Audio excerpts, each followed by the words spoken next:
यरमई हरदिया दुभ पातर है। यरमई हरदिया दुभ पातर है। यरमई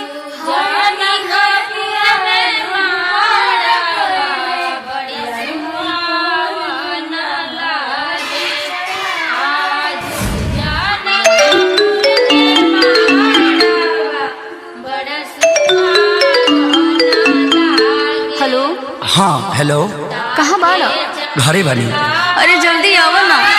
अरे इतना जल्दी कब आ? हमरा ये सब कुछ नहीं सुने के, जल्दी आवा ना।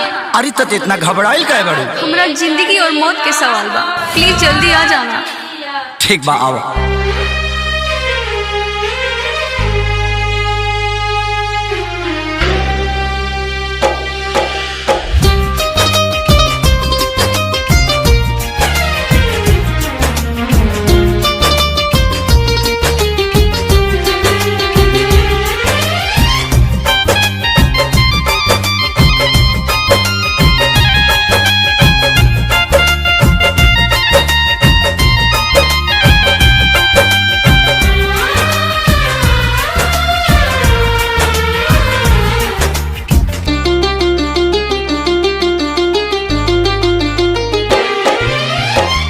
पागल के भइल बाटे पागल के दासा, आज हमरा पता चलल प्रेम के भाषा।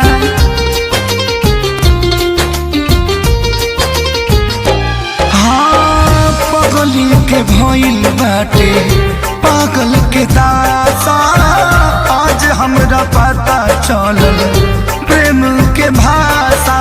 रोते रोते मिले हमसे आयल बड़ी, रोते रोते मिले हमसे आयल बड़ी। हमर जान आज हरदी से लटाइल बड़ी, हमर जान आज हरदी से लटाइल बड़ी।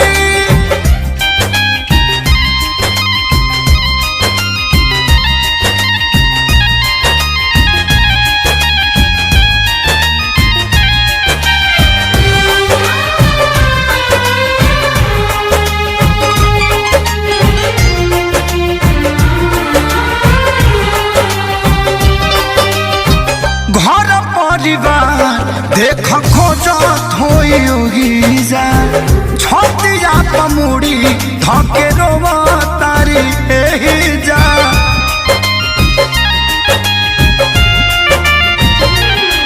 हथवा के मेहंदी मिटावेली इ तो हमरे के समझावेली। अखिया बाल राइल पादा लाइल बड़ी, अखिया बाल राइल पादा लाइल बड़ी।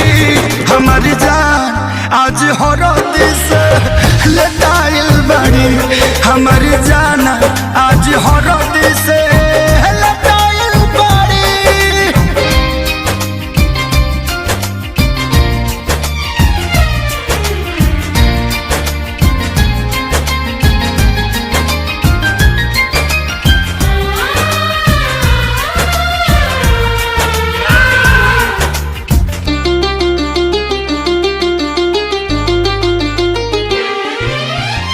रोवला से इनका झर बनावा के पाता, प्यार के मतलब रब जिया जुए बुझाता।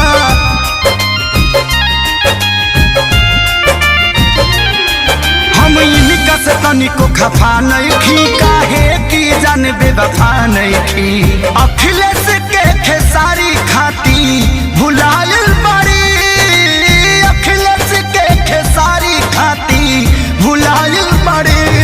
हमर जान आज हरद से लटाइल बड़ी, हमर जान आज हरद से लटाइल बड़ी।